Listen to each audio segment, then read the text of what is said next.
yawe pambola moloto yango mosali ya nzambe moko aloba likambo moko monene etikala elemo na motema na ngai. Quand l'homme qui ne peut voir le cœur condamne, toi qui vis dans mon cœur tu compatis, Yahweh pambola moloto.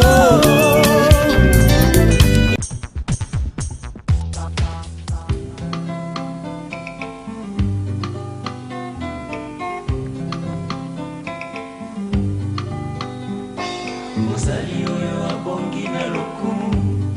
mosungi na koka momokonzi monene azana bomoi. Ozali oyo asimbi bomoi na nga,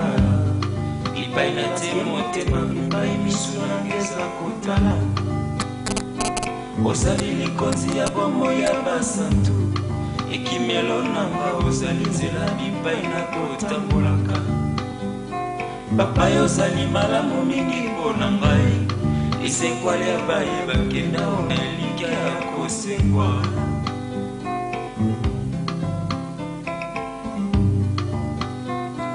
Yerobi yosa moninga nanga, elongeza na yo ebipai yozali ndeza malamu. Mbote la biso banso balandi ya micro ya Pasteur Bobo à travers le monde partout bozali. To pesibilo mbote ozali micro ya Pasteur Bobo tozali awa na Belgique kande bozali komona ezali na Belgique atomium symbole ya Belgique pourquoi po ezali mboka oyo na tolobela Alain Moloto liwe Alain Moloto mboka oyo na seloba témoignage pe ayemoko ndekola biso Alain Moloto mboka oyo batiraki poison pour la liboso mboka oyo basalaki tentative ya empoisonnement pour la mosali na Nzambe. Il a aussi déjà parlé la personne qui l'avait empoisonné, c'était en Belgique. Alors avec moi c'est Alain Moloto. Alain Moloto, je dis bonjour Nabi Mbote. Mbote, bonjour. Ah, les deux, c'est mieux déjà, ça commence bien. Alors Omoni Kinshasa baza au courant, Kinshasa bayebi makamunu souci les cas qui on a peut-être na biso na poto ndambo de kota le kota on a la précision mais par contre le komoko il dérange à biso il y a liboso toujours matin moi ciment sur ça là pas ciment pesa ka moi miano parce que na poto to éviter alors toyoka na poto atoka pas bachela ki au poison qui ça ça y a donc n'est que bien bachela au poison pour les actions mais ça fait awa poto donc ça nous a bien mais la poto c'est un peu ce qui est dommage hein bon c'est vrai que mais pourquoi simplement les Moloto? Ben, écoutez moi je sais pas mais je pense que je fais tout ce qui est de mon mieux pour être bien avec tout le monde. Mais c'est pas suffisant pour se préserver de tout. On ne sait jamais d'où vient la flèche, mais bon, moi je crois que c'est dans le compte du plan de Dieu pour nous. Je ne pense pas que tout le monde soit content de ce que nous faisons. Même vous traînez à côté de vous des gens qui n'apprécient pas ce que vous faites. Et ça ne nous empêche pas de le faire pour autant. Je pense que j'ai fait ce que je fais. Moi je sais une chose, c'est le diable qui s'agit, parce qu'il n'aime pas ce que je fais. Si je faisais ça pour un homme, je comprendrais, mais je fais ça pour la gloire de Dieu. Et lui, c'est l'ennemi juré de Dieu. Je crois que tous qui sont mis avec Dieu sont les ennemis du diable. C'est lui qui a concocté tout ça. Je connais la personne qui l'a fait, et je l'aime beaucoup, je l'aime bien. Ça n'a pas touché dans sa liota, mon amour pour lui. Parce que je sais que derrière son geste, c'est le diable qui a concocté tout ça. Tout ça la Belgique, bon, comme on a, Nazali Ngaï Mokote, Nazali na Guy Christ, évangéliste, Guy Christo, ex-catcheur américain, au Boyebi, à l'écap la micro Pasteur Bobo, à Pesa témoignage de Tambola Mokili Mobimba, au Nzambe à Kangola, dans le monde mystique, Mbote, évangéliste, Guy Christ. Mbote na yo, mingi vraiment, micro du Pasteur Bobo, Nzamba Pambola yo. Nasi Bali Kolanda yo, Mokili Mobimba. Réaction na yo ezalaki nini tango oyoki sango et tes frères Alain Moloto akufi? nakoloba lisubu embote na bino bandeko nyonso boolanda biso esika bokutami kimia na Yesu Masiye ezala na bino sengo mingi ya ko retrouver bino esu na nzela ya micro du pasteur Bobo na circonstance o ya monene ekweli biso ekweli corps du Christ ekweli le monde entier vraiment toza penza touché na façon moko oyo pasi na mitema kati na réaction na ngai tant on a yokaki message on a yebaki te digérer yango mais vraiment Saint-Esprit yeba ko fortifier ngai ko talisa ngai ke Alain Moloto oyo biso tozokanisa ke akufi te kasi alali pongi yango nde Saint-Esprit message o apesaki ngai na yebisa bandeko nyonso nde boolanda biso boye Alain Moloto akufi te mais alali pongi azali na kopema na lieu du repos vraiment yango nde yeba biso na kopesa ngai makasi na zala vraiment ya kotelema na fortifier bino bandeko nyonso boolanda biso nzambe azwa lokumu. Narasi tolika ko continuer lelo toliko lobela Alain Moloto to s'appelle na liloba ya encouragement évangéliste à lobby et que évangéliste ton deko Alain Moloto a kufi kokufa ala lipungi ya lipungi ya sengo ya lipungi ya solo ya lipuza pungi ndeko ala lipungi tokumisi nzambi pona yango. Seigneur, je viens te rendre grâce et célébrer ta fidélité, toi qui il a plu dans ton amour de me faire accéder aux merveilles de ta grandeur et me faire jouir de l'expression vivante et puissante de ton intarissable bonté. Tu la renouvelles pour moi à chaque fois que le soleil se lève, car tous mes instants vécus sont un vrai bonheur que ton amour témoigne. Tu me fais marcher sur un chemin tout tracé, où ta main percée répand sur moi ton sang versé, selon le dessein de ta souveraineté. Au travers des vallées et montagnes, sous les vagues agitées par le vent de l'adversité, au milieu des moqueurs et entre les pièges ouverts des traîtres, tu me conduis, Seigneur. Tu es le fidèle ami de mon existence qui m'entoure de son attention divine, le compagnon de parcours qui ouvre la marche et me précède sur le chemin d'une randonnée unique à notre alliance. Tu es le divin protecteur qui m'a arraché du filet de la mort, car le puissant gardien de mon âme, c'est toi, Seigneur. Tu as posé ta main dans l'affaire et changé les cours d'un événement qui avait programmé l'irréparable. Le sombre nuage lugubre. Nasi lelo toali kolobela ndikola biso Alain Moloto nenge évangéliste gu Christ out koloba ete ala lipungi nenge Thomas Polo alobaki ya lipungi mais mokolo moko trompette kobeta pe batonyo se bakufa kati na nkolo bakosekwa nde sima nango na ba vivant ko mata kokutana na Yesu Masiya na mapata mais nakalisi lowe ya moto batika yango eleka nyango na te tozala poto to la mboka ya démocratie liwa ata ya moto moko basaka banquette balandelaka yango ayo eza liwa ya Alain Moloto tokotika kwa nyango na te po ye moko déjà tanzaki na bomoi asala déclaration ya tentative d'empoisonnement ayebaka pe moto yango mais ye alimbisaki moto yango et puis tout monde na groupe la bango le numéro 2 ya groupe aleki na média pe aloé te a témoigné que ba monsieur basala l'hôpital basa maladie pour la prison mais yo évangéliste Christ okolobani esi yali kokamusa yo so okike na kati ya église na kati ya bana nzambe baempoisonne moto batiele moto poison mpo na ngai eza nango makambo ya sika te bible ezoloba boye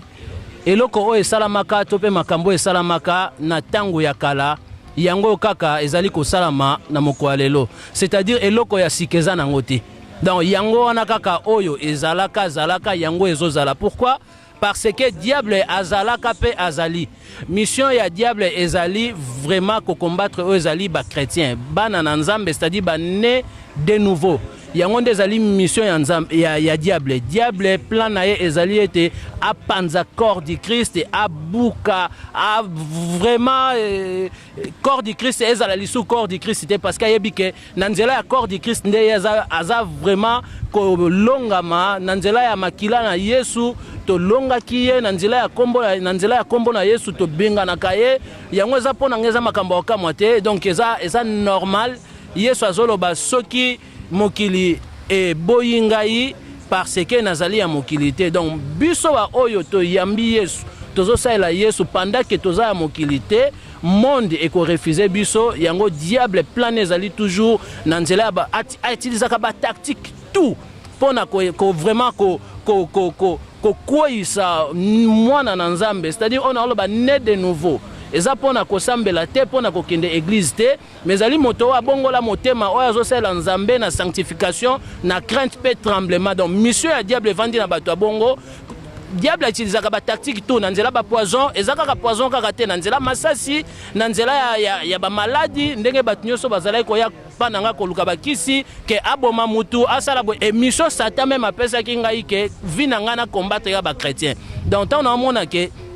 lelo ndeko Alain Moloto nzambe abengi ye na circonstance ya poison. Donc eza nango vraiment makambo ko kamate eza makambo ko kamate nge duki salobi évangéliste mais to tunu question mo mbala mo tokota na yango yotango oyebeki na nzambe te tango zo na mokili tango Satan a ko utiliser yo ozoki mission ya ko attaquer ba église c'est notre témoignage na yo concrètement bali kolanda mokili bomba oza kosola nini na mission na yo pour l'église ba na nzambe bayoka bazwa mayele bayoka témoignage na yo lobana no meka ko rappeler biso témoignage.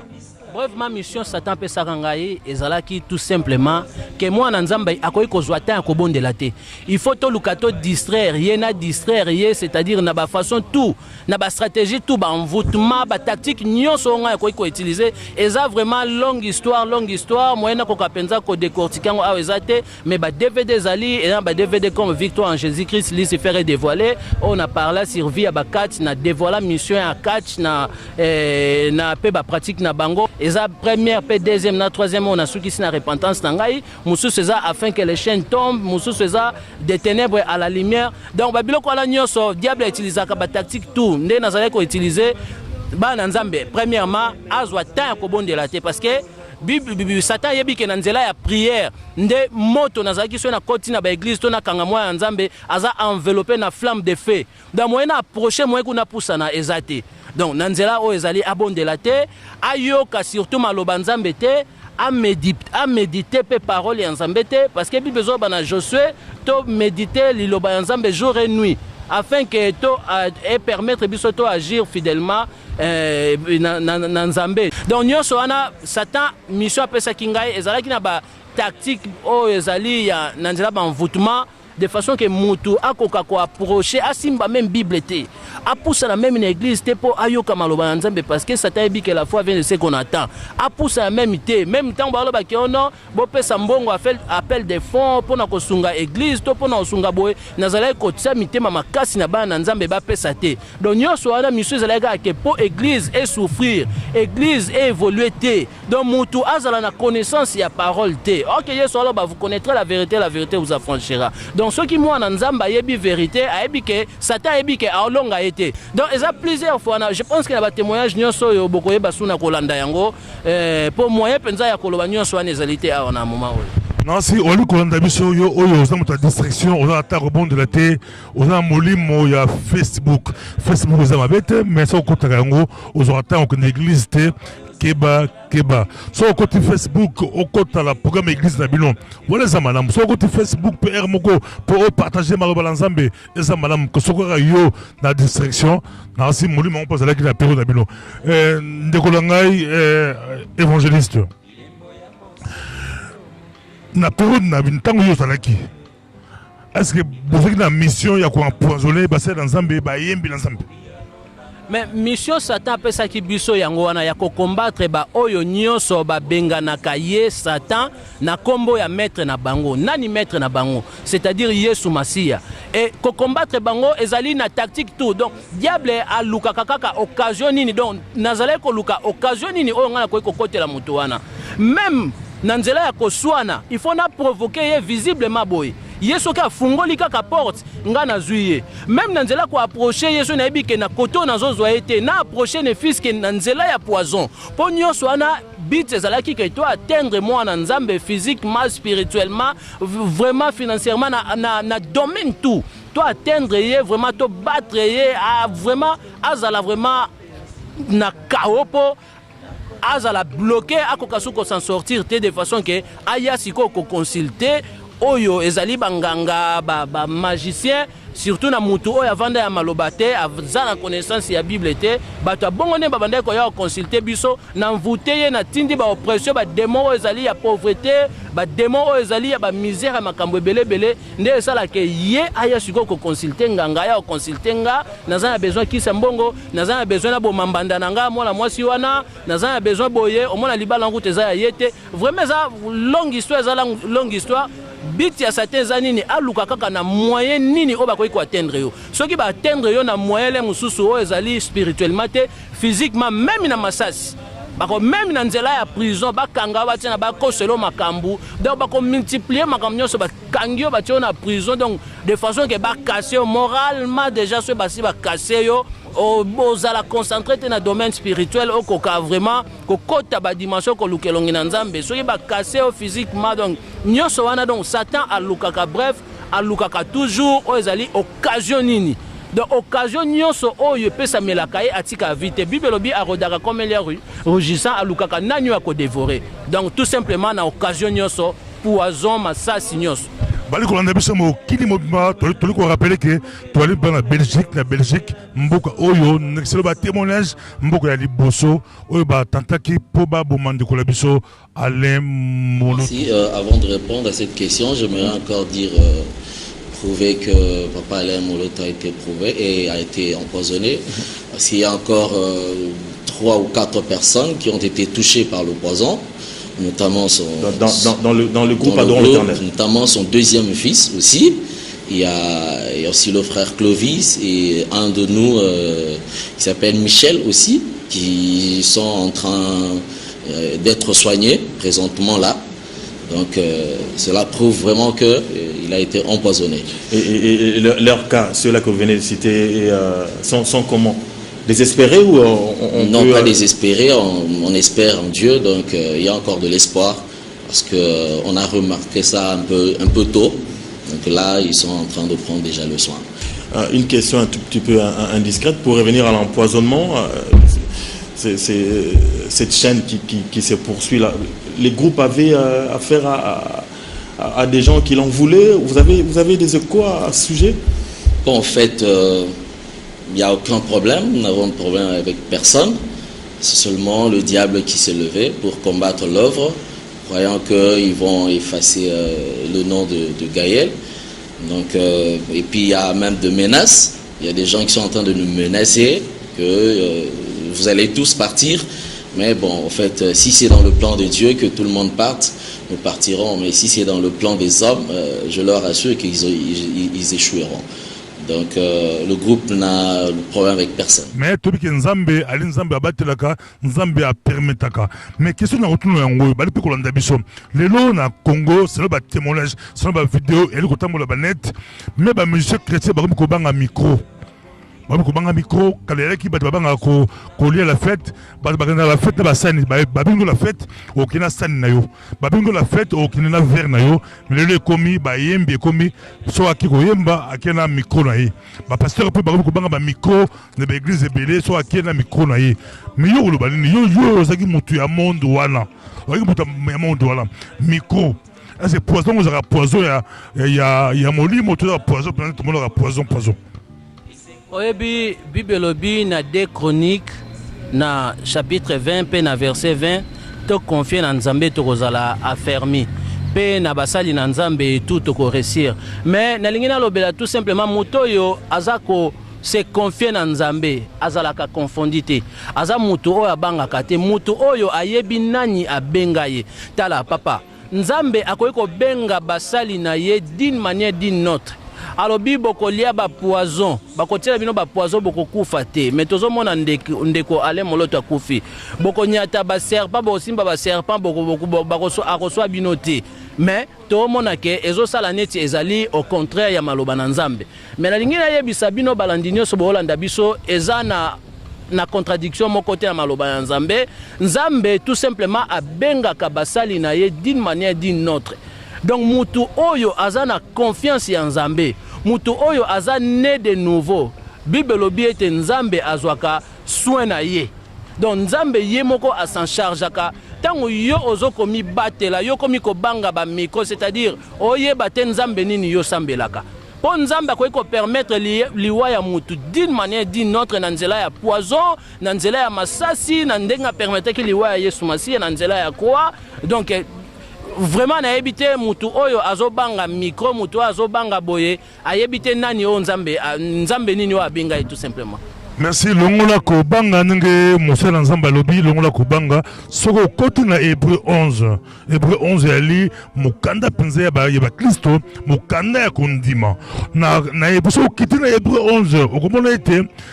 Batu ebele Nzambe a protéger bango batu na Nzambe ebele na makama na makambo ya grave Nzambe kangame ba minoko ba lion net ba Daniel ba lion ba liaka ete mais so kritika na Hébreu 11 ngo molake ba musu pe Nzambe permetaka ba kufa ba devoir ba ba lion ba kufa la ba flèche ba kufa pe ba kufa ba sala Nzambe ebele ba kufa Nzambe a permetaki donc pour na le moloto Nzambe na permettre azu mosel na ye ba sala Nzambe ya solo balongo la kubanga Nzambe abatelaka azali Nzambe mais mosala na ye Nzambe nde azwi wali ko conseiller basala na bato na Nzambe balongola kobanga doza message na yango ke balongola kobanga Nzambe nde azwi malgré yo ozaki ko attaquer ba église est-ce que ozoka basala na Nzambe nyonso basali na Nzambe nyonso tenga nazwaka bango ezalaki na basali na Nzambe mosusu oyo ke okuti kati na moto donc ebande kozala flamme de feu mo ekutu opusa na mosusu okomi na église wana okuti ba ange ya Nzambe voire même na ba cimetière aucun na cimetière moi parce que na même na ba système ya kokenda kundola ka ba corps na ba cimetière aucun na cimetière wana okuti des anges ba protéger ka yango donc moi ekutu opusa na te po baza être moko géant baza na ba clan moko boye o ezo permettre te il faut la musique il faut okima donc ngai na message oyo Nzambe ayeba ko fortifier nga pendant que nazwaki sangwaliwa oyo Nzamba longola kinga ko banga moko boye kotala situation pe circonstance oyo ndeko na biso ale moloto akufi nango pe Nzambe alobaki na ngai ke akufite mais alali azana ko pema epai na ngai awa na ledi repos yango bandeko nyonso oyo bozana ko banga parce que boye Bible lobi boye oyo Nzamba simbi moto moko te alongolaka oyo Nzamba tie moto moko te abotolaka oyo Nzamba kangi moto moko te afungolaka et Bible lobi to rendre na Ephésiens chapitre 5 na verset 20 Bible lobi to rendre continuellement grâce na Nzambe po yende mtazali maître ya temps pe ya circonstance pasteur Bobonga lobaka ata bandoki yango ata quelque soit na zalaka na salaka makambu mabebele na sacrifiaka batu na salaka na zongisaka soki Nzambe a permettre yango te eloko moko te ekoya na bomo ya mwana Nzambe parce que Nzambe ne mutu azali maître ya temps pe ya circonstance yende mutu a permetaka ayebi quand est-ce que akobenga mosali na ye na moyen nyonso peut-être diable na manque ya connaissance na ye akoki kokanisa kete na likambo oyo asali yende mutu abomi mutu ana me Nzamba permettre ngo ndenge tozomona Nzamba permetaki malgré Job azalaki juste devant Nzambe mais Nzamba permetaki Satan a touché bomoi na ye donc tout simplement na nkoloba ke ba oyo nyonso naza ko rassurer bino bolongola ko banga me botsande confiance na Nzambe Bible lobi moto azana ko confier na Nzambe azalaka confondité botsa confiance na Nzambe soki Nzamba lobi lelo nga nazokende d'une manière d'une autre soki Nzamba lobi lelo yo zokende ndeko d'une manière d'une autre et na tango nyonso liloba na Nzambe kokisamaka pasteur Bobo ponanga na bakaneti ya boye Nzambe azwi mosali na ye nga na sala aka na beta kaka maboko parce que Bible lobi na tant nyonso na circonstance nyonso tokumisa Nzambe alobi moto awuti na mabele akozonga na mabele donc eza accomplissement ya parole na ye et na moment wana ngai na robetaka maboko bolimbisi na kenda na dei moko boezalaka ya bandeko ya Jova ya bato ya Jova ngai nakanisaki keza lokwa ba bibembe nyonso neti ya biso boye na komi na fungola Bible na teya to pe na yembisa to glorifier Nzambe or que kuna ba telemelinga balobi biso to salaka yango te et puis maman o akufi ye moko atikaki maloba ba teya te ba yembela Nzambe te donc tozo comprendre déjà que ezaba biloko moko abominable tozo comprendre déjà que ezaba pratique moko to pe batu moko o ba vandi na monde ya ténèbres mais Nzambe na biso Nzamba lola azali maître ya temps pe ya circonstance ezala na moment ya passe ezala na moment esengo Bible lobi to rendre grâce to kumisa na circonstance. Merci, Baliko Landabiso, toujours, tu as continué, tu as un micro, Pasteur Bobo. Tout le monde, même Yesu Massia, il y a un moment en Zambé à Koufaki. Yesu Massia à Koufaki. Azalaki mbola nzambe azalaki moto maso mote a eu la puissance nyonso na pouvoir nyonso mais akufaki pe akufa pe liwe ya pasi liwe ya somo na kasi na kendaki Israël na lekaki na la vie douloureuse tout le chemin de la croix chemin à souffrance voilà j'ai vu au moins comment nzela ya pasi Yesu aleka abetama a souffra pour na yo na ngai nzambe a permetaka nzamba za souverain nzamba zo batu ninga lingi donc encourager américain ex-catcheur américain encourager c'est dans un menu partout bozali dans un menu partout bozali longola kobanga ozala Congo kobanga babi zala prudent lokola serpent mais kobanga pe vérité kobanga microté zala à l'aise ce qui te puisque zone ekota mboka mobimba et ozala pasi kotambola ba micro kotambola ba verre kotambola ba sane ba fête et ozala pasi tokobanga ti wapi or biso selon témoignage na yo oyo lobaki oyo pesa makasi victoire en Jésus-Christ donc victoire eza la kaya mongulate victoire eza la kana biso olobini. Victoire est réellement vraiment na cannabiso. Bible lobby na Jean 3,16 car Dieu a tant aimé le monde qu'il a donné son fils unique afin quiconque croit en lui akufate mais asalani azwa la vie éternelle c'est-à-dire nga o na yambie sumasi ya kati ambo moyenanga na koma nga incouffable yango na lobby ke ndeko na biso ale moloto akufite Saint-Esprit ayebaki na ko fortifier nga liloba abi non ne dis pas qu'il est mort abi akufite mais alali. Donc, ngai on a zana Yesu Masia, na yambi Yesu Masia, c'est-à-dire na commis vraiment l'immortel, na zali sous na droit ya koufate parce que na zana vie. Donc Yesu azakati na ngai yenda azapena vie. Yango monita onyo son atato la kaete victoire en Jésus-Christ. Donc victoire yaka na Yesu. Ezali bandate, ezaka na Yesu ndeko yaka na Yesu. Pesa bomo ina yo longola ko banga. Tango nyoso yozo banga, besprit méchant, ba démon, ba monaka étoile. Bamonaka ba se communiquer na esprit ya mutu parce que mutu azali divisé na trois parties corps âme esprit donc ngai na monde ténèbres nazali ko communiquer na esprit ya mutu na oyeba état esprit wana azobanga to nini to problème nini azana ngo nazo détecter mbala moko na nzela ezali ba pentacle problème nini yazana ngo pe omona na komiko bikola na komiko sakola ye tala problème pourquoi parce que na koti na pensée na ye na koti na esprit na découvrir ba biloko nanyo donc esengeli to sala keba makambo nyonso to yeba ete Yesu azana bomoi pendant que Jésus est là toza sous na droite ya kobanga nous sommes plus au ezali na prison mais to komi libre parce que le Christ nous a franchi donc réellement nous sommes libres nzamba pambola baliko na biso mokili mobimba partout bozali to baliko landa biso to biki nzambe azali nzambe tomona na Bible Géasi abanga makasi mais baebisa Géasi que Élisée ebisa Géasi que kobanga te pour ba oyo bazana biso baleki ba oyo bazana bango so nzamba fungolo biso mona armée céleste oyo protéger biso oyo batela biso okobanga sauter na to komi la suka penza na suka na to pesa américain moi 1 minute message pour la famille ya Ale Moloto message pour la groupe Gaël message pour la bande dans nzambe momba na kata mokili message pona liloba ya suka na koloba eteza liloba ya suka te tokoloba kaka pendant que nzambe azo permettre parce que abenga biso na maloba li ebandele zalaki liloba pe tozana liloba pe suka nango ezalaka liloba na koloba boye na famille ya ndeko na biso Ale Moloto na bonzoto nzamba lobi na ngai na ibisa bino bozala fortifié pe kimi umela bino parce que Alain Moloto a koufité mais Alain Moloto aza vraiment na lieu de repos ake na kopema sala nzambe na ebiete asale nzambe tout le temps nazaki na ye na butu na tongo c'est la prière to banda ko sambela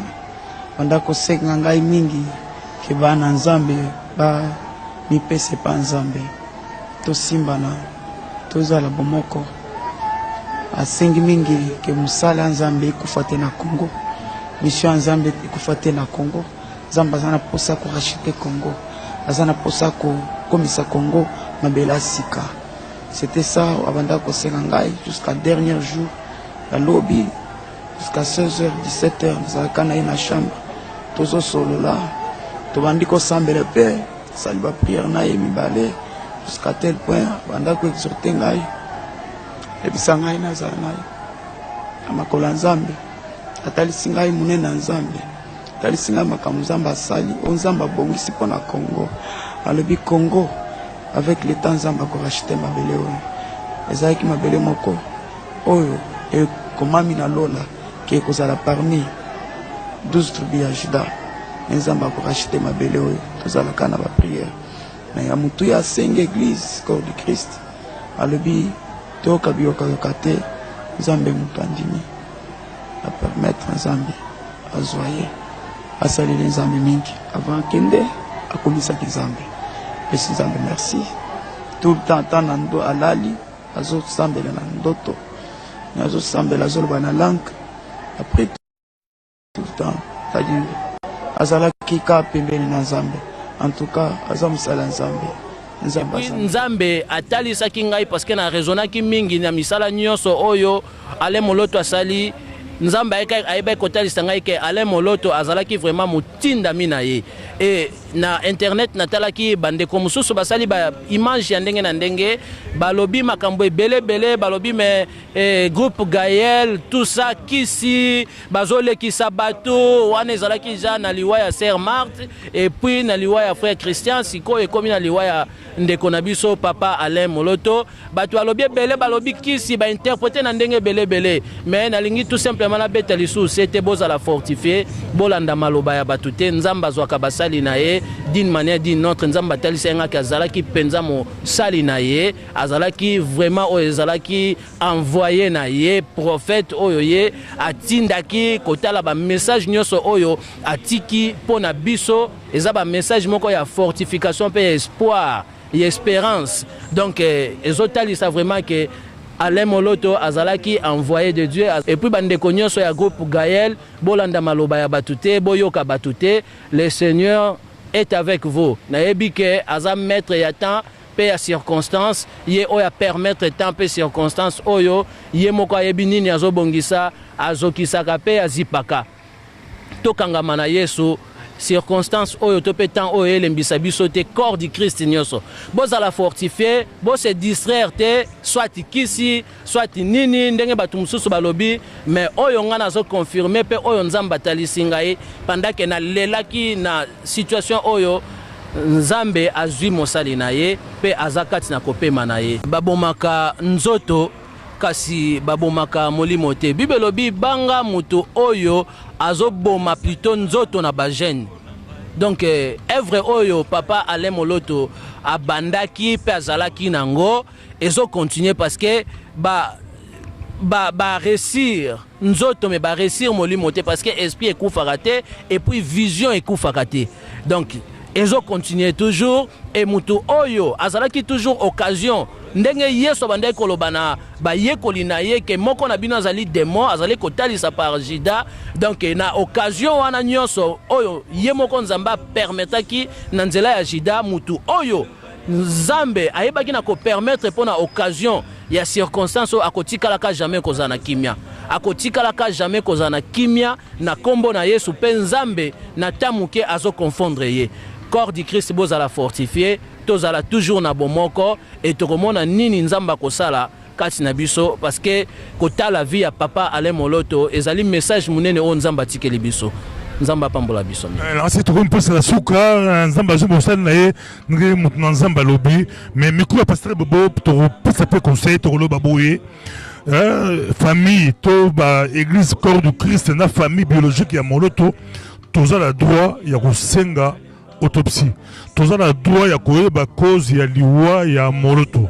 au lieu tokoma na ba Facebook toloba loba tosala ba vidéo ezala tina moko te ko spéculer ezala ko kotsa pasi zuwa ko bomana to ko finga na kati na batu mais tozala droit penza ya kosenga basala enquête penza balanda yango famille azwa kosenga autopsie bayeba ndeko na bango Moloto réellement akufi na nini pour la honorer pe mémoire ya Mowei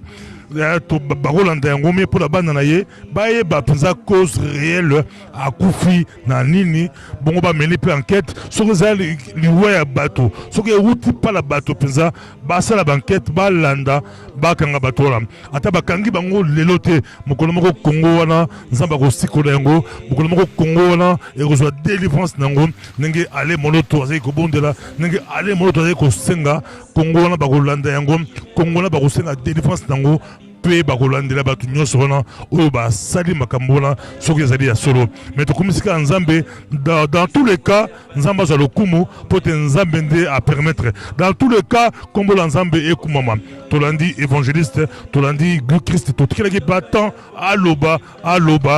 po te ye alobaka kitoko bato ebele basepelaka koyoka ye toyoki ye pe alobi parti bozali nzambe apambola bino banda na nzambe bozwa makasi susu nakasi miko ya Pasteur Bobo ezali kokontrole kosala ba reportage aza moto atiki héritage na église corps de Christ atiki banzembo ebele kolo apambola ye kolo apambola ta bana na ye kolo abosola misala na ye te po tozali nkolo. Merci nzambe.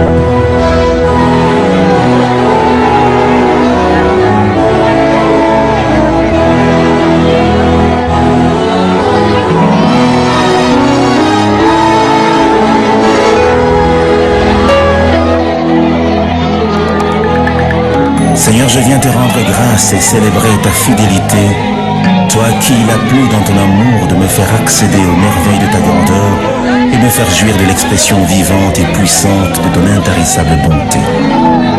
Tu la renouvelles pour moi à chaque fois que le soleil se lève, car tous mes instants vécus sont un vrai bonheur que ton amour témoigne. Tu me fais marcher sur un chemin tout tracé, où ta main percée répand sur moi ton sang versé, selon le dessein de ta souveraineté. Au travers des vallées et montagnes, sous les vagues agitées par le vent de l'adversité, au milieu des moqueurs et entre les pièges ouverts des traîtres, tu me conduis, Seigneur. Tu es le fidèle ami de mon existence qui m'entoure de son attention divine,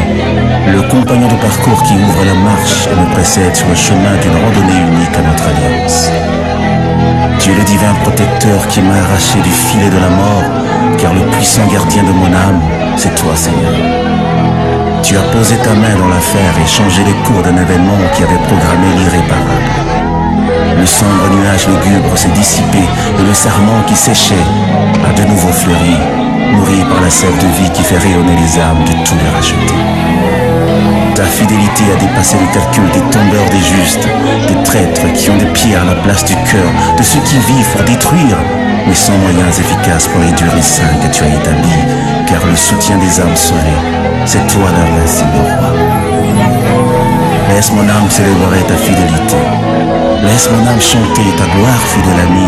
toi qui as écouté les cris des saints et la voix de ton église et qui a étouffé les élans du destructeur. Merci Jésus.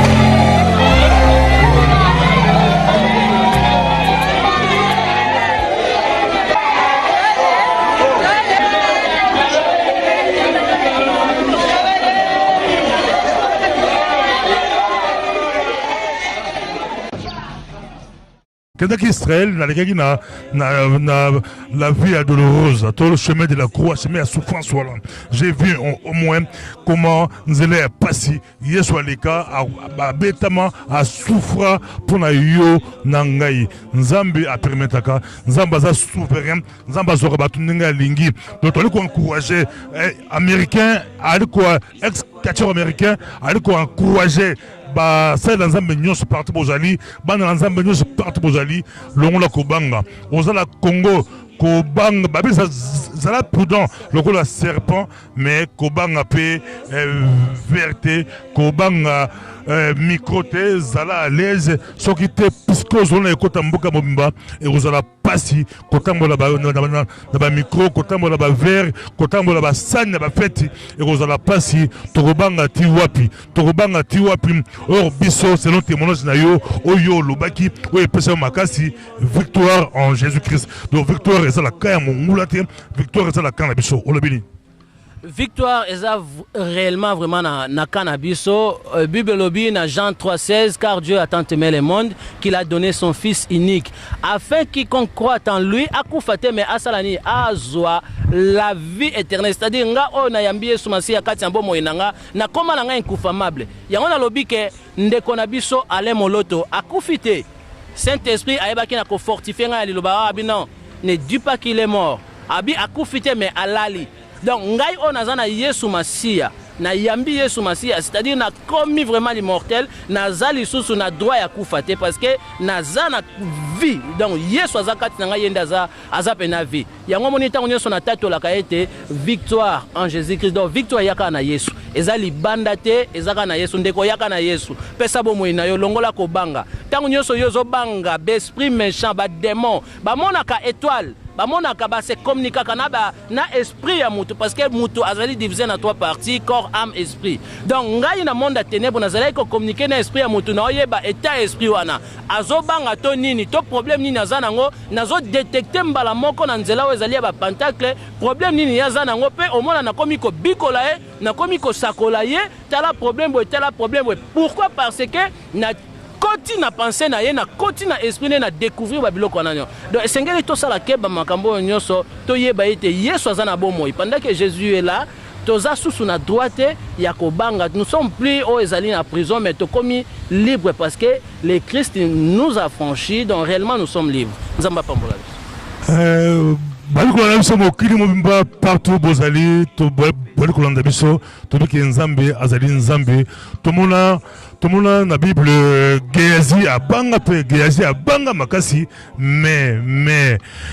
baebisa Géasi que Élisée ebisa Géasi que kobanga te po ba oyo bazana biso baleki ba oyo bazana bango so nzamba fungolo biso mona armée céleste oyo poto za biso oyo batela biso okobanga sauter na tokomi pela suka tokomi la suka penza na suka na topisa américain moi 1 minute message pour la famille ya Ale Moloto, message pour la groupe Gaël, message pour la bande dans l'ensemble Momba, Nagata Mokili, message. Pona liloba yasuka na koloba eteza liloba yasuka te toko loba kaka pendant que nzambe azo permettre parce que abenga biso na maloba li ebandele zalaki liloba pe tozana liloba pe suka nango ezalaka liloba na koloba boye na famille ya ndeko na biso Ale Moloto na bonzoto nzamba lobi na ngai na ebisa bino bozala fortifié pe kimie umela bino parce que Alain Moloto a kufité mais Alain Moloto aza vraiment na lieu de repos ake na kopema sala nzambe na ebiekte ya sala nzambe tout le temps nazalaki na ye na butu na tongo c'est la prière to banda ko sambela banda ko senga ngai mingi ke bana nzambe ba mi pese pa nzambe to simbana to zala bomoko asengi mingi ke musala nzambe ikufate na Congo mission nzambe ikufate na Congo nzamba zana posa ko rachiter Congo azana posa ko komisa Congo mabela sika. C'était ça abanda ko senga ngai jusqu'à dernier jour la lobby jusqu'à 16h 17h nous kana ina chambre tozo solo là to bandiko sambele pe saliba prière na yemi balé jusqu'à tel point banda ko exhorter ngai et puis sangai na zanai amakola nzambe atali singai munena nzambe atali singai makamuzamba sali onzamba bongisi pona Congo alobi Congo avec le temps nzamba ko racheter mabele oyo ezaki mabele moko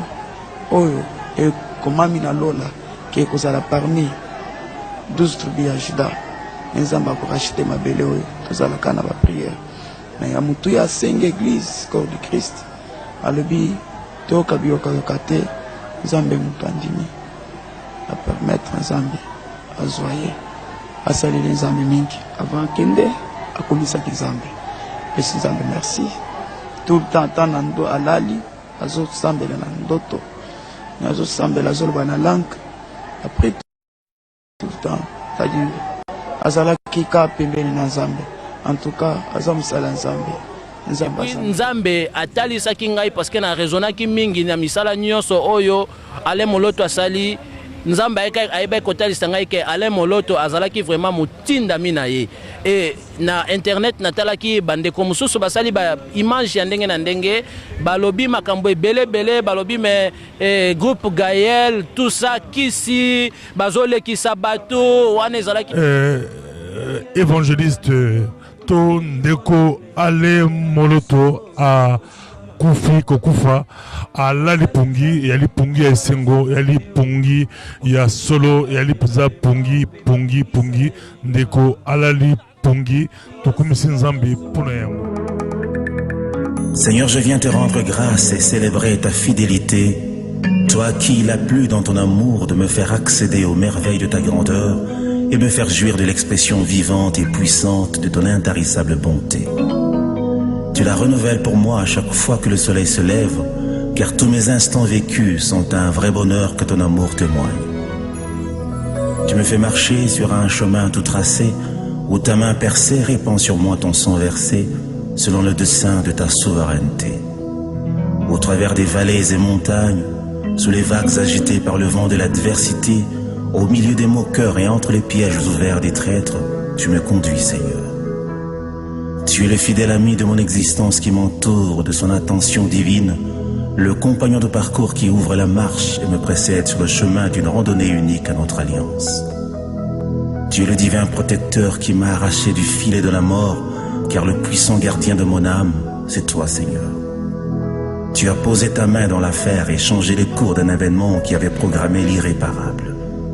Le sombre nuage lugubre. Nasi lelo to ali kolobela ndikola biso Alain Moloto nenge évangéliste gu Christ out koloba ete alali pungi nenge Thomas Polo alobaki yali pungi mais mokolo moko trompette kobeta pe batonyo se bakufa kati na nkolo bakosekwa nde nsima nango na bavivante komata kokutana na Yesu Masiya na mapata mais nakalisi liwa ya moto batika yango eleka niongo te tozala poto tola mboka ya démocratie liwa ata ya moto moko basaka banquette balandelaka yango ayo eza liwa ya Alain Moloto tokotika kwa niongo te po ye moko déjà tanzaki na bomoi asala déclaration ya tentative d'empoisonnement ayebaka pe moto yango mais ye alimbisaki moto yango et puis tomoni na groupe na bango le numéro 2 ya groupe aleki na média pe aloye te a témoigné te ba musubu ba basala bopito basa maladie pour la prison mais yo évangéliste gu Christ okolobani esi yali kokamusa yo so oyokike na kati ya église na kati ya bana nzambe baempoisonne moto batiele moto poison mpo na ngai eza nango makambo ya sika te bible ezoloba boye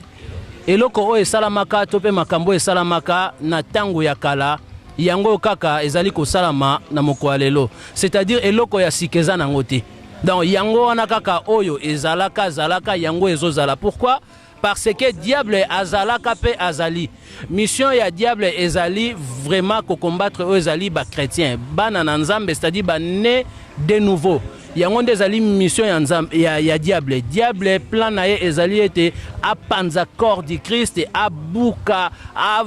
vraiment corps du Christ ezala lisu corps du Christ te parce que yebike na nzela ya corps du Christ nde aza vraiment ko longama na nzela ya makila na Yesu to longa kiye na nzela ya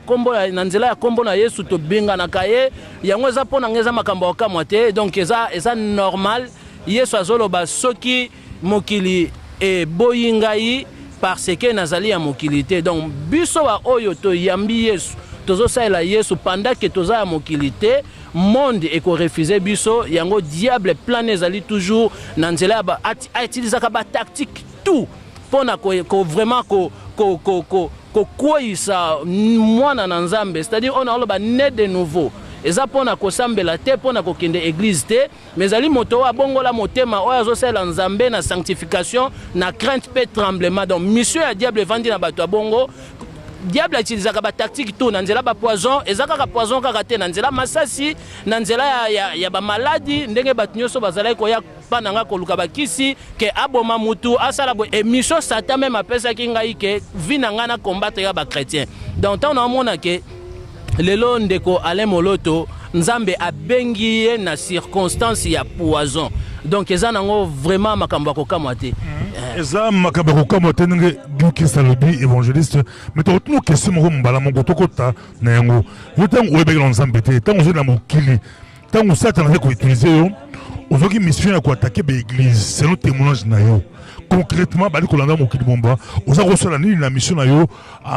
pour l'église. Ba l'ensemble bayoka, ba zo maïle, bayoka témoignage na yo. Le ballon de mega ko rappeler biso témoignage. Bref, ma mission Satan peut s'arranger et zalaki tout simplement que moi nanzamba akoyi kozwa ta ko bondela te. Il faut to lukato distraire, yena distraire, c'est-à-dire na ba façon tout, na ba stratégie tout, ba envoûtement, ba tactique nyonso nga akoyi ko utiliser et ça vraiment longue histoire, moyena ko kapenza ko décortiquer ngo awezate, mais ba DVD zali et ba DVD comme Victoire en Jésus-Christ Lucifer est dévoilé, on a parlé sur vie à ba 4 na dévoiler mission à 4 na pe ba pratique na bango. Et ça, première, deuxième, la troisième, on a ceux qui sont en repentance, Moussou c'est ça afin que les chaînes tombent, Moussou c'est ça des ténèbres à la lumière. Donc, Babylon, quand le diable a utilisé la tactique, tout, nous avons utilisé, premièrement, azwa temps ko bon de la tête parce que Satan yebi ke nanzela ya prière nde moto nazaki so na koti na ba église to na kanga moya nzambe aza enveloppé na flamme de feu. Donc moyena approcher moyen kuna poussa na ezate. Donc nanzela o ezali abondela te ayoka surtout maloba nzambe te a méditer pe parole ya nzambe te parce que Bible zo bana Josué to méditer liloba ya nzambe jour et nuit afin que to et permettre biso to agir fidèlement na nzambe. Donc nyonso wana Satan mission pesa kingai ezalaki na ba tak tout ko réussir mais na lingina lobela tout simplement moto yo azako se confier na nzambe azalaka confondité aza mutu oyo abangaka te mutu oyo ayebi nani abenga ye tala papa nzambe akoki kobenga basali na ye d'une manière d'une autre. Alors bibo kolia ba poison bakotiela bino ba poison boko kufa te mais tozomona ndeko ale moloto akufi boko nyata ba serpent ba osimba ba serpent boko bakoso akoswa bino te mais tozomona ke ezosala neti ezali au contraire ya maloba na nzambe mais na lingina yebisa bino balandinyo so bolanda biso ezana na contradiction mon côté à maloba ya nzambe nzambe tout simplement abenga kabasali na ye d'une manière d'une autre. Donc mutu oyo aza na confiance ya nzambe mutu oyo aza né de nouveau Bible lobi ete nzambe azwaka soin na ye. Donc nzambe ye moko a s'en chargeaka tango yo ozoko mi batela yo komi ko banga ba miko c'est-à-dire oye bate nzambe nini yo sambelaka po nzambe ko permettre liwa ya mutu d'une manière d'une autre na nzela ya poison na nzela ya masasi na ndenga permettre que liwa ya Yesu Masiya na nzela ya quoi. Donc vraiment na yebite mutu oyo azobanga micro mutu azobanga boye ayebite nani o nzambe nini o abinga tout simplement. Merci longola ko banga nge musala nzamba lobi longola ko banga soko koti na Hébreu 11 ali mukanda penze ya ba Kristo mukanda ya kondima na ebuso kiti na Hébreu 11 okomona ete batu ebele nzambe a protéger bango batu na nzambe ebele na makama na makambo ya grave nzambe akanga me ba minoko ba lion net ba Daniel ba lion ba liaka ete mais so kritika na Hébreu 11 ngo molake ba musu pe nzambe permetaka ba kufa ba dévorer bon ba lion ba kufa la ba flèche ba kufa pe ba kufa ba sala nzambe ebele ba kufa nzambe a permetaki. Donc pour na le moloto nzambe na permettre azu mosel na ye ba sala nzambe ya solo balongo la kubanga nzambe abatelaka azali nzambe mais mosala na ye nzambe nde azwi wali koconseiller basala na nzambe balongola kobanga doza message na yango lake balongola kobanga nzambe nde azwi malgré yo ozaki koattake baeglise. Est ce que ozoka basala na nzambe nyonso basali na nzambe nyonso tenga nazwaka bango ezalaki na basali na nzambe mosusu oyo ke okuti kati na moto donc ebande kozala flamme de feu moye kutu opusa na mosusu okomi na église wana okuti ba ange ya nzambe voire même na ba cimetière ok na cimetière mo parce que na le même na ba système ya kokenda kundola ka ba corps na ba cimetière ok na cimetière wana okuti des anges ba protéger ka yango donc moye kutu opusa na te po baza être moko géant baza na ba clan moko boye o ezo permettre te il faut la musique il faut okima. Donc ngai na message oyo nzambe ayeba ko fortifier nga pendant que nazwa ki sangwaliwa oyo nzamba longola kinga ko banga moko boye kotala situation pe circonstance oyo ndeko na biso ale moloto akufi nango pe nzambe alobaki na ngai ke akufite mais alali azana ko pema epai na ngai awa na ledi repos yango bandeko nyonso oyo bozana ko banga parce que boye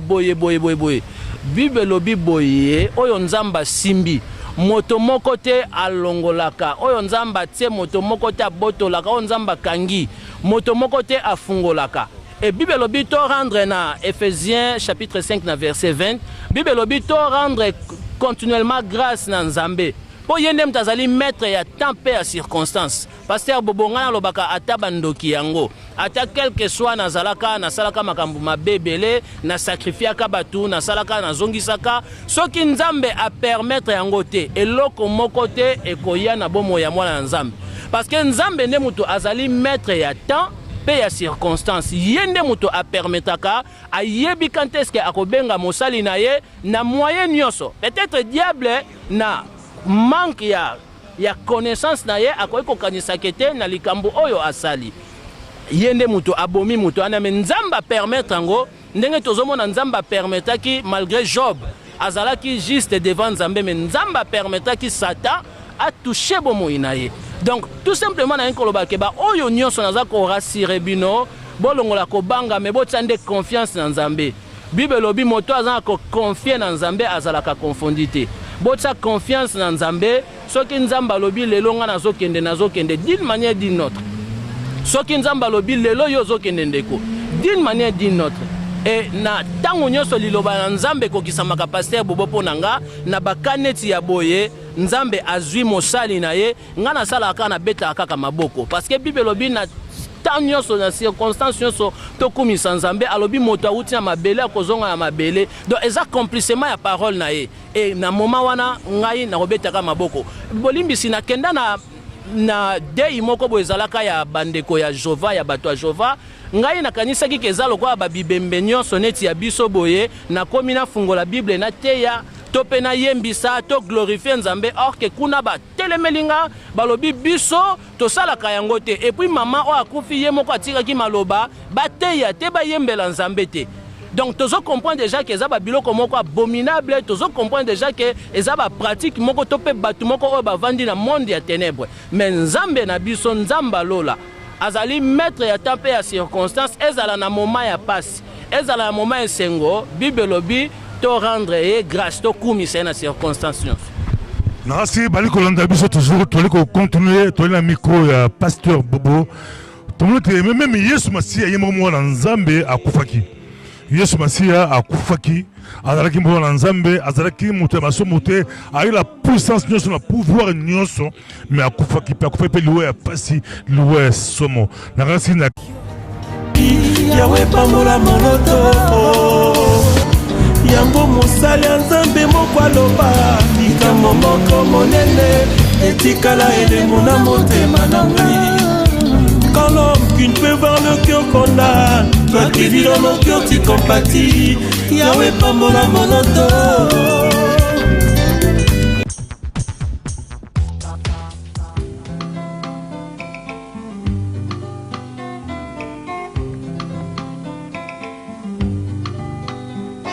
Mozali oyo abongi na lokumu mosungi na koka momokonzi monene aza na bomoi. Mozali oyo asimbi bomoi na nga lipai na te motema bipai misu nanga eza kotala. Ozali likonzi ya bomoi ya basantu ekimelo nanga ozali nzela bipai na kotambolaka. Papa yozali malamu mingi mpona ngai esekwali ya baye bakenda ona elinga ya kosekwa.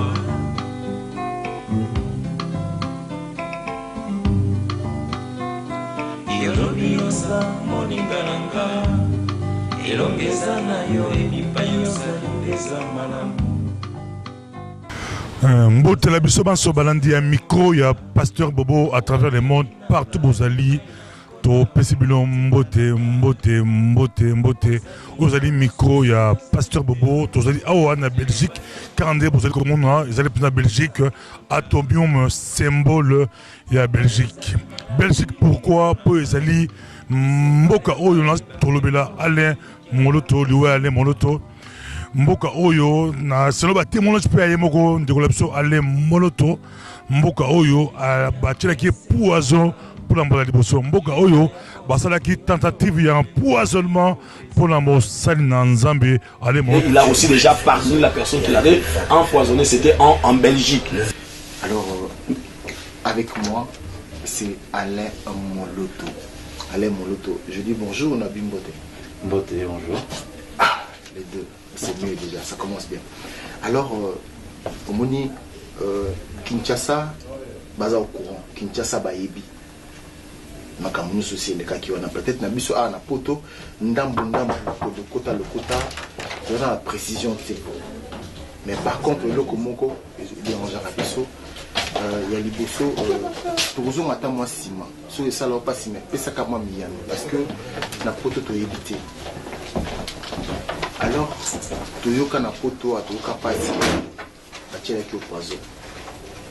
qui ça ça y a mon que bachela au poison les acquisitions mais ça c'était awa la photo donc ça nous a un peu bien mais la photo c'est un peu ce qui est dommage hein bon c'est vrai que mais pourquoi simplement les Moloto? Ben, écoutez moi je sais pas mais je pense que je fais tout ce qui est de mon mieux pour être bien avec tout le monde. Mais c'est pas suffisant pour se préserver de tout. On ne sait jamais d'où vient la flèche, mais bon, moi je crois que c'est dans le compte du plan de Dieu pour nous. Je ne pense pas que tout le monde soit content de ce que nous faisons. Même vous traînez à côté de vous des gens qui n'apprécient pas ce que vous faites. Et ça ne nous empêche pas de le faire pour autant. Je pense que j'ai fait ce que je fais. Moi je sais une chose, c'est le diable qui s'agit, parce qu'il n'aime pas ce que je fais. Si je faisais ça pour un homme, je comprendrais, mais je fais ça pour la gloire de Dieu. Et lui, c'est l'ennemi juré de Dieu. Je crois que tous qui sont mis avec Dieu sont les ennemis du diable. C'est lui qui a concocté tout ça. Je connais la personne qui l'a fait, et je l'aime beaucoup, je l'aime bien.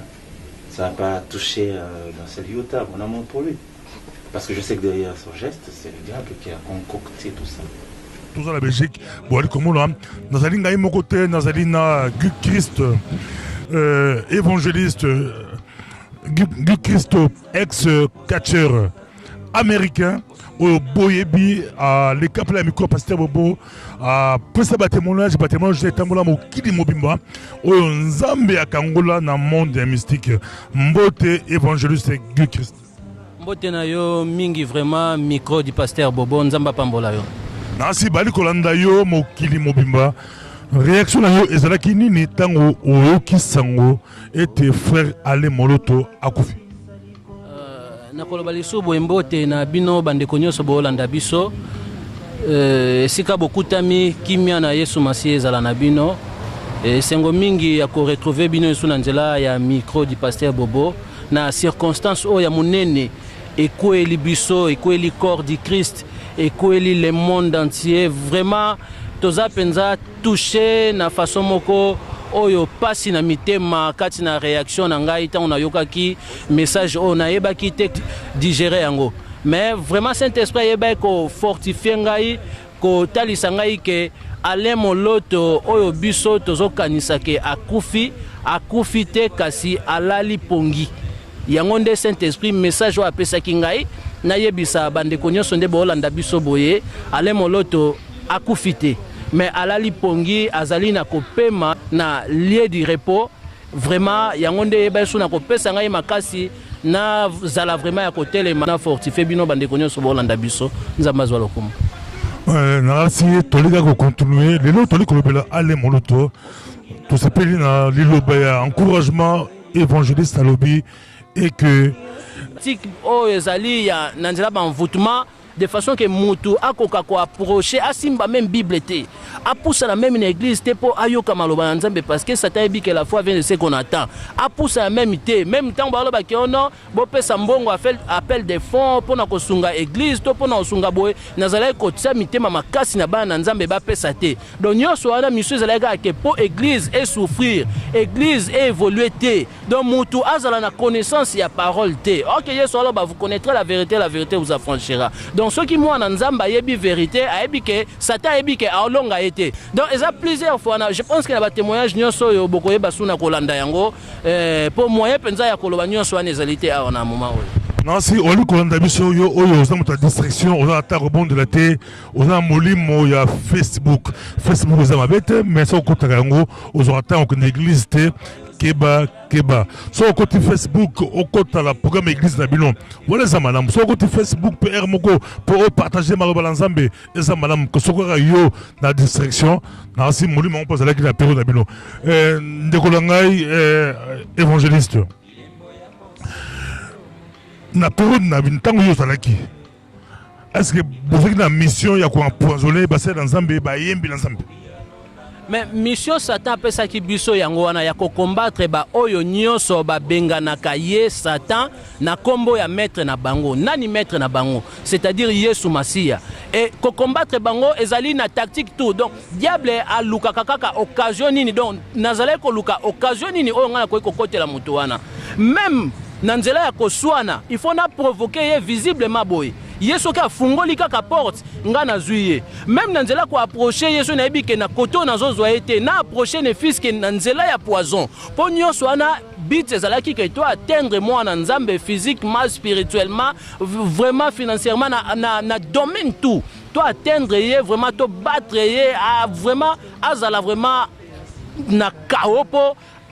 azala bloqué akokasuko s'en sortir de façon que aya siko ko consulter oyo ezali banganga ba magicien surtout na mutu oyo avanda ya malobate azana connaissance ya Bible te bato abongone babanda ko ya consulter biso na mvute ye na tindi ba oppression ba démon ezali ya pauvreté ba démon ezali ya ba misère makambo belebele nde esala ke ye aya siko ko consulter nganga ya consulter nga nazana besoin kisa mbongo nazana besoin na bo mambanda nanga mwana mwasi wana nazana besoin boye omona libala ngutu eza ya yete vraiment ça longue histoire bit ya Satan zanini aluka kaka na moyen nini o bakoki ko atteindre yo soki ba atteindre yo na moyen le mususu o ezali spirituellement te physiquement même na masasi bako même na nzela ya prison bakanga batina bakoselo makambu donc bako multiplier makambu nyonso bakangio batio na prison donc de façon que ba casser moralement déjà ce basi ba casser yo ozala concentré na domaine spirituel okoka vraiment kokota ba dimension ko lukelongi na nzambe soki ba casser physiquement donc nyonso wana donc Satan alukaka bref alukaka toujours o ezali occasion nini de occasion nyonso oyo pesa melaka ye atika vite Bible lobi arodaka comme les rugissant alukaka nanyo ko dévorer donc tout simplement na occasion nyonso poison masasi nyonso bali kolanda biso mo kili mobima toli ko rappeler que toli na Belgique mboka oyo nexelo ba témoignage mboka ya liboso oyo ba tantaki po ba bomande ko la biso Alain Molo. Avant de répondre à cette question, j'aimerais encore dire prouver que papa Alain Moloto a été prouvé et a été empoisonné. S'il y a encore 3 ou 4 personnes qui ont été touchées par le poison, notamment dans le groupe Adorons l'Éternel. Notamment son deuxième fils aussi. Il y a aussi le frère Clovis et un de nous qui s'appelle Michel aussi, qui sont en train d'être soignés présentement là. Donc cela prouve vraiment qu'il a été empoisonné. Et leur cas, ceux-là que vous venez de citer, sont comment? Désespérés ou non, pas désespérés, on espère en Dieu, donc il y a encore de l'espoir parce qu'on a remarqué ça un peu tôt. Donc là, ils sont en train de prendre déjà le soin. Une question un tout petit peu indiscrète pour revenir à l'empoisonnement. Cette chaîne qui se poursuit là. Les groupes avaient affaire à des gens qui l'en voulaient. Vous avez des échos à ce sujet? Bon, en fait, il n'y a aucun problème. Nous n'avons de problème avec personne. C'est seulement le diable qui s'est levé pour combattre l'œuvre, croyant qu'ils vont effacer le nom de Gaël. Donc, et puis il y a même des menaces. Il y a des gens qui sont en train de nous menacer que vous allez tous partir. Mais bon, en fait, si c'est dans le plan de Dieu que tout le monde parte, nous partirons. Mais si c'est dans le plan des hommes, je leur assure qu'ils échoueront. Donc le groupe n'a de problème avec personne. Mais tout que Nzambe, Ali Nzambe abatelaka, Nzambe a permetaka. Mais question na retourne yango, bali pe kolanda biso. Lelo na Congo, c'est le témoignage, c'est le vidéo et le kotambo la net. Mais ba musicien chrétien ba ko banga micro. Ba ko banga micro, kalele ki ba banga ko lier la fête, ba banga la fête na ba sani, ba bingo la fête, o kina sani na yo. Ba bingo la fête o kina na verre na yo. Mais le komi ba yembe komi so akiko yemba akena micro na ye. Ba pasteur pe ba ko banga ba micro na ba église belé so akena micro na ye. Mais yo lo balini yo zaki mutu ya monde wana. Oyi mutu ya monde wana. Micro. C'est poison, vous avez poison, il y a molimo, tout le poison, tout le monde a poison. Oyebi Bibelobi na 2 Chroniques na chapitre 20 pe na verset 20 to confier na Nzambe to kozala affermi pe na basali na Nzambe